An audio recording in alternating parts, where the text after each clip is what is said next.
All right, guys, what's up? It's Jack, and welcome back to another video. And we're continuing the series with the factions overhaul, so to speak, in terms of where we give our opinions, my opinions, and your opinions as well, in terms of your experiences with a certain faction in XDefiant, and what may or may not need to be changed or thoughts and stuff like that. And we can kind of compare notes. And today we're going to be pretty much covering the cleaners. So it's all about purification with this with this particular faction. So let's start right off the bat. As usual, we're going to start with the passive trait, and then we're going to go into the activated abilities, and then we're going to finish off with the ultra and some final thoughts. So now, the incendiary rounds was instantly the most controversial thing when this game launched, and Exclusive Ace thankfully made a video about it explaining how it works. And basically what this ability does, or this passive trait in this case does, is like if you find yourself getting in really close gunfights to where you lose and your opponent has 8 health left or less,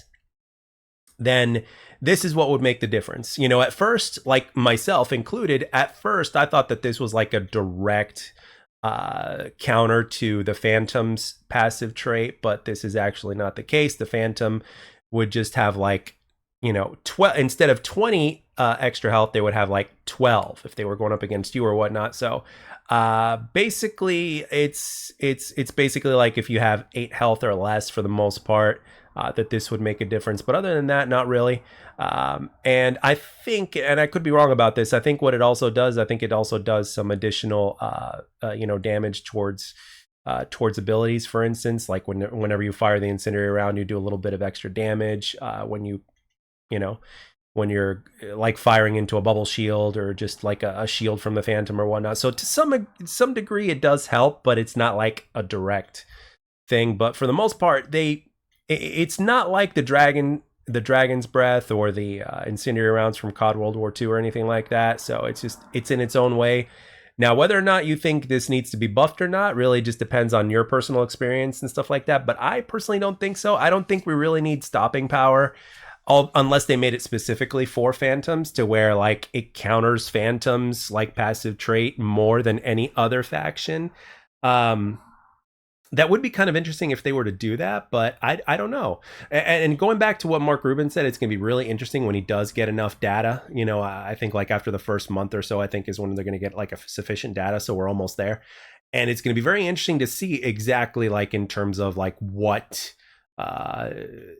you know, what the data reveals, you know, which I'm sure he's going to go very much in depth into. And I'm sure a lot of content creators are going to go in depth about it when they talk about things like that on their video. I may even make a video about it, who knows. And then in terms of what the community feels as well. So it's going to be interesting to compare notes, that's for sure. And I think this is one of those things that is going to get discussed quite a bit. As a matter of fact, I think there's a lot of traits and abilities and even ultras, obviously, that are going to be discussed, because everything plays such a big role. And I think a lot of people, you know, may agree or disagree on certain things. I mean, hell, this particular series has been great with that. You guys have been very vocal in terms of your opinions, and the variations of opinions are what make this very interesting. And of course, you guys have your own points in terms of, you know, whether or not something needs to be changed or whatnot.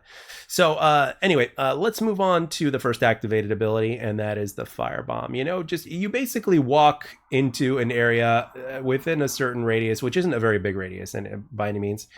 But if you happen to be on the B flag, or you happen to sneak up behind 4 people on the B flag or whatnot, or even if they're facing you, and if you're close enough and you detonate this thing, you're gonna take those guys out. It's gonna be very interesting to see. Like I wonder, I might even do a YouTube search on this, but I wonder if there's been any scenario to where like a person was actually able to get like a 4-piece or something like that with this thing going off. Because if you're within the range, you know, you're gonna take out that one person. I don't know if it takes out a Phantom user like it does everybody else. I'm pretty sure it does. I'm pretty sure I've died to the firebomb whenever I was using Phantom, but respectfully speaking, I haven't used Phantom in a long time, consistently at least. So that's actually the very interesting question: is can a Phantom actually survive a firebomb? I don't think so, but it wouldn't surprise me if that was a thing. All right. So yeah, basically firebomb really cool. Also useful, like if you find yourself like around a corner and you know there's two people around you and they know you're there, et cetera, et cetera. Or if you get pinged by the intel suit, so to speak, you basically counter that by basically evening the odds by lighting this thing up. So yeah, pretty cool ability. And can make a difference when used properly, especially in modes like, Occupy and Domination specifically. All right, moving on to the activated ability of the Incinerator Drone. Now, this is the one that I specifically use, and it's very interesting because you actually have to be pretty precise with it in terms of your centering, so that way it goes like right where you want it to go.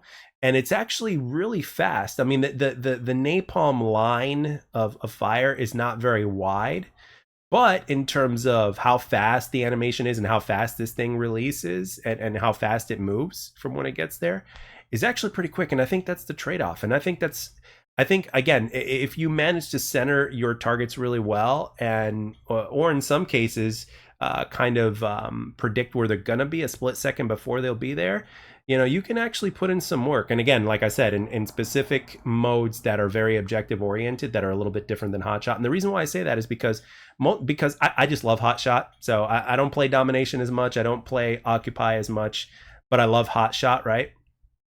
So, when you think about, getting that B flag when there's two people on there and they're perfectly lined up for your incinerator drone, that would be very handy, as well as even in a defensive position. That's the thing with the incinerator drone, you can use this defensively as well as offensively, and I think that's great. And it all really depends on how you're able to center things, and I really like the fact that you can release it very quickly, and you have to be spot on in order to get like multiple targets, but it's very satisfying every single time you're able to get one target or more.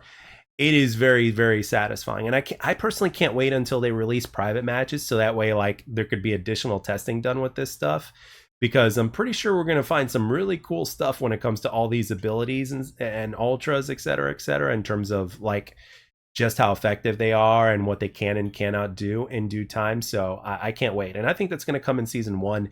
And I think some content creators, as well as just, people in general, just to test things out, are going to be like finding some very interesting information just from that alone.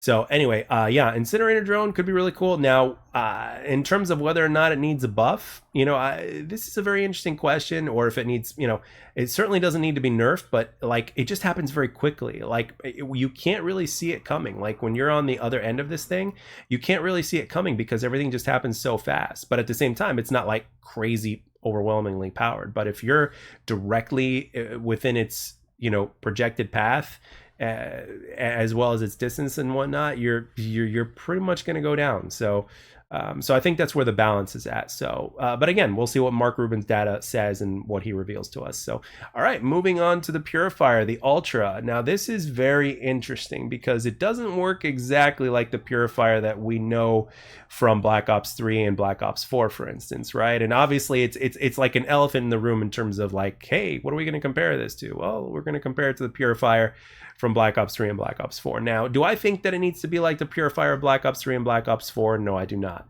And it works really differently, like in terms of like there's a very small slight delay in terms of like, let's say if you're not like a distance, but if you're like not like close to your target or whatnot, it takes just a little bit of time for that flame to reach the target. So I think that's a really good balancing factor. And you're also moving a little bit slower when you're using the Purifier. So I personally would love it if they actually made it to where you move faster. Now, obviously, if you were to buff this thing and if you were to give this thing a distance buff, then you're basically talking like a step closer to what it is with COD. And I'm not necessarily saying that that's the right way to go. I think another interesting way to go is to be able to like reduce the movement penalty a little bit. Not like a crazy amount to where you're like literally everywhere and lighting people on fire, like again, like you would be in COD, for instance. I'm not saying that at all, but I'm saying like make it to where, you can move a little bit faster, because remember the default speed of this game, and as well as how the time to kill works and everything like that is quite, the speed of the game is quite fast. The time to kill is a little bit slower than Black Ops 4, so to speak. So the least you can do, in my opinion, with this Ultra is to give it a movement buff. Now, in terms of whether or not, the flame needs to move a little bit faster before it gets to a certain target at a distance is, I don't know. That's basically something that I go back and forth with on my mind, because again, I don't want these abilities to work like abilities or specialists do in Black Ops 4. Are there a few things that, or like Black Ops 3, are there a few things that could be implemented or whatnot that can, make it better? Sure. But it doesn't necessarily mean that it has to be like a direct copy and paste of what we saw in COD. And, even though there's a few familiarities here and there, it doesn't, again, you still want to differentiate yourself. So, but yeah, for the most part, the cleaners are like really not much of a nuisance. Like, if anything, like the only thing that was before Exclusive Ace made his video, the only thing that was people were questioning was like, the fact that they're still on fire whenever they take shots from the incendiary rounds. That's, that was a big concern, obviously. And the fact that you could use it literally on any gun it was a big factor. But after Exclusive Ace pretty much revealed how everything works, I don't think it's as much of a concern anymore. It's not a complete counter to the Phantoms. It can make a little bit of a difference, especially if there's like team fire that you when you shoot at somebody, or when somebody is shooting at a Phantom in particular. I mean, it can make the difference, but again, it's not like stopping power. So ultimately, I actually find this I find this faction to be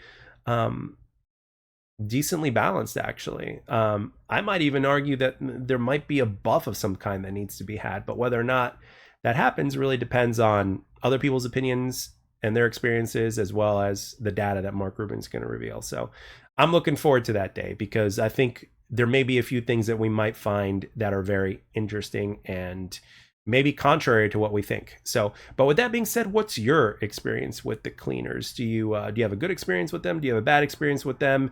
Do you not use them anymore after Exclusive Ace released that video revealing on how it works?